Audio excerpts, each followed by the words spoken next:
Hi, it's Katrina! From child-eating mermaids to sea serpents that will stop at nothing to protect their own, here are 8 disturbing mythological sea creatures.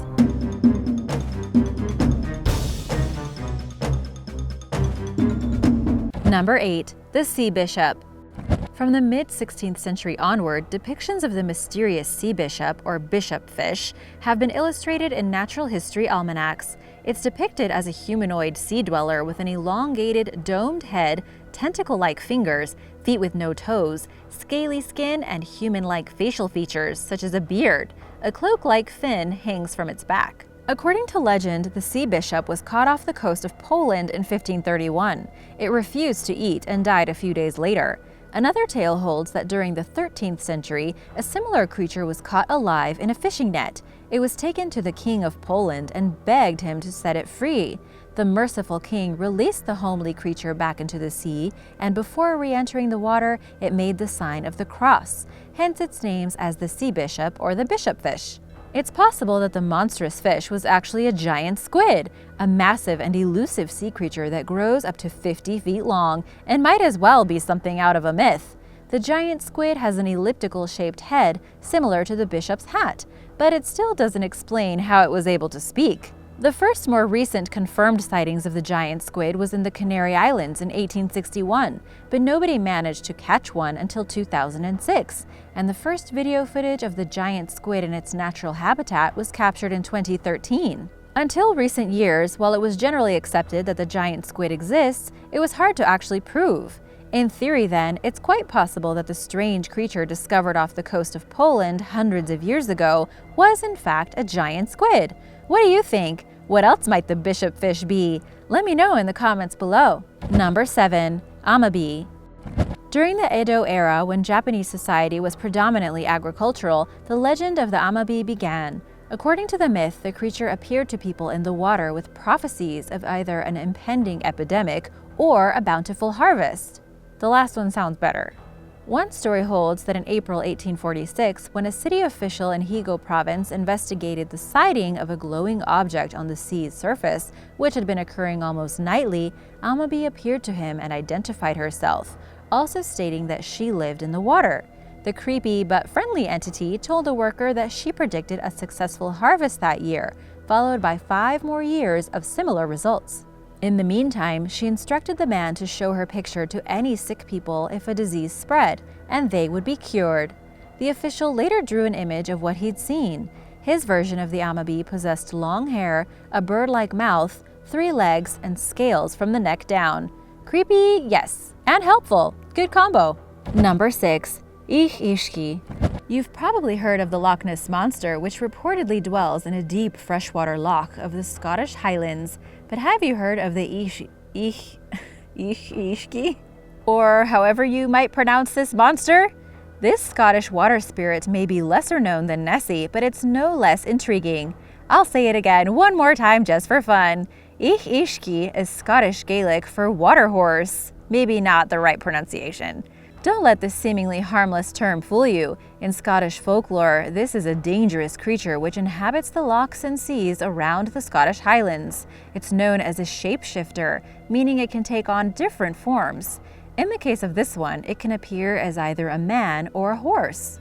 The myth holds that disguised as a horse, it will encourage humans to ride it. You know, wow, look at the pretty horse, I want to ride it. And then it gets you. Unbeknownst to the prospective rider, things will remain perfectly fine, as long as they keep the horse away from the water. Once the horse senses a nearby water body, however, it will carry the rider to its deepest part. Things only get more disturbing from here. Once the rider drowns, the monster dismembers and devours the person's body, because I guess it's hungry. The only part of the human that the Eikishiki does not consume is the liver, which floats to the surface of the water.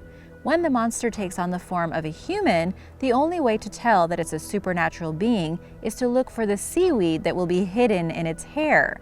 Human versions of this are rumored to be very handsome as well.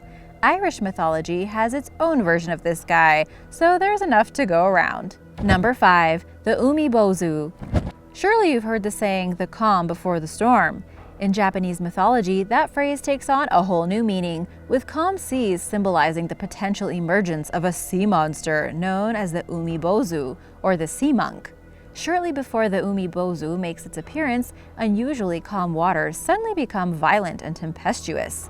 The massive monster then rises out of the water and destroys any and all nearby ships by smashing their hulls or capsizing them. Once in a while, when the sea creature was feeling especially diabolical, it would ask a ship's crew for a barrel, which it then filled with water and poured over the ship to sink it. It was possible to outsmart the big bully by giving it a bottomless barrel, however, which it would try to no avail to fill up with water to destroy the ship. This bought the clever sailors enough time to flee to safety. So why is the Umi Bosu so angry? Some say that these monsters are the spirits of priests who met horrific ends, or which angry villagers cast into the sea. The Umi Bosu is described in legends as a massive humanoid creature with black skin, a large head, and huge eyes. It's only ever been seen from the shoulders up and has a smooth, round head. Estimates of the Umi Bosu's size vary from that of a large ship to indescribably massive, the you'd have to see it to believe it size. Actually, I'd have to see an Umi Bosu to believe anything that's been said about it, but at the same time, I'd rather not learn firsthand that this thing is real. Number 4. Afanc. In Welsh mythology, the Afanc is a lake monster that assumes the form of a dwarf, crocodile, or giant beaver. It preys on anyone who enters the waters it inhabits, whether by accident or on purpose. It also thrashes violently, and once even reportedly caused a big flood that drowned all the British people. A more popular tale holds that the Afanc became tame after a maiden allowed it to sleep in her lap. During its peaceful slumber, fellow villagers approached and bound it with chains. It may sound like this was the end of the creature's reign of terror, but there's more. When it woke up in the maiden's lap, it thrashed violently to try freeing itself and killed the young woman. Eventually, however, this monster ceased to cause problems for locals, as it was allegedly killed by either King Arthur or Peredur. In another myth, 2 long-horned oxen were used to drag the Afanc from the lake it called home, enabling it to be killed. Yet another version of the story exists in which the oxen threw it into a lake where it became eternally trapped by rocky shores that it was unable to breach. Good riddance. Number 3. Abaya. According to Melanesian folklore, a serpent called the Abaya dwells at the bottom of freshwater lakes in the Fiji, Solomon, and Vanuatu Islands. The Abaya, which can be best described as a large eel, considers all the lake's creatures to be its children and will murder anyone who tries to harm or disturb them. One legend claims that a man helped himself to the lake's abundant fish and returned the next day with other locals to show them his newly discovered fishing spot. A woman accidentally captured the Abaya during the outing, but it escaped back into the water. That night, in retaliation for the villagers taking his beloved fish children, the Abaya incited a massive rainfall, which flooded the lake and ultimately drowned the locals. There was one survivor, as the monster was kind enough to have mercy for an elderly woman who had not indulged in any of the caught fish. Another version of this myth holds that if any of the lake's fish are caught, the monster will thrash its huge tail, causing an immediate tidal wave. Not surprisingly, there is no physical evidence to support the existence of the Abaya. It's a cool story though, and nice to think that there is something out there protecting the sea creatures. Number 2. Finnfolk. These pesky sea dwellers put a whole new spin on the concept of arranged marriages. Finnfolk were dark sorcerers with shape-shifting abilities, according to Orkney legend, among other numerous supernatural skills, including the ability to control the weather. Nice. During the winter, they lived at the bottom of the sea, in a luxurious city called Finnfolk. Despite choosing to live in the water, the Finnfolk were not bound to it. In fact, they were amphibious and could travel among the land and sea as they pleased, spending their summers at a magical island home called Hildeland. They were also skilled boaters. The Finnfolk's ability to navigate on land proved to be highly problematic to local human residents, who the Finnfolk developed a penchant for abducting and taking back to their Hildeland dwellings, where the human prisoners were forced to become a husband or a wife. For the rest of their lives, the humans remained on these islands, performing domestic duties for their Finnfolk spouses. Finnfolk haven't been spotted on the Orkney Islands in quite some time by locals, who attribute their disappearance to the rise of Christianity. Number 1. The Qalupalik. The Qalupalik is an evil mermaid in Inuit folklore that's described as half human and half sea creature. She spends her days in the frozen Arctic waters, patrolling the shoreline for disobedient children. With claw-like fingernails, green skin, and long wild hair, the Qalupalik's appearance is utterly terrifying.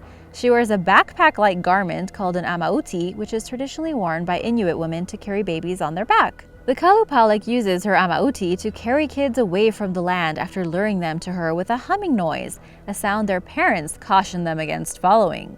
According to some legends, the Qalupalik eats her young victims. However, other stories claim that she hides them at a secret location and makes them go to sleep. Why does she kidnap children? To stay young, of course. While her captives age, her hideous green skin is kept vibrant and her hair lustrous.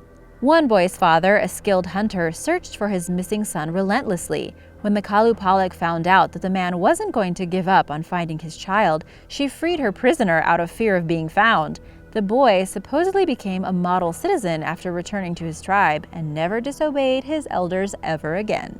It's more likely a story that parents tell their kids to scare them into behaving. But what do you think? Did it work? Thanks for watching! Don't forget to hit that subscribe button and let me know what you think of these mythological sea creatures in the comments below. See you next time! Bye!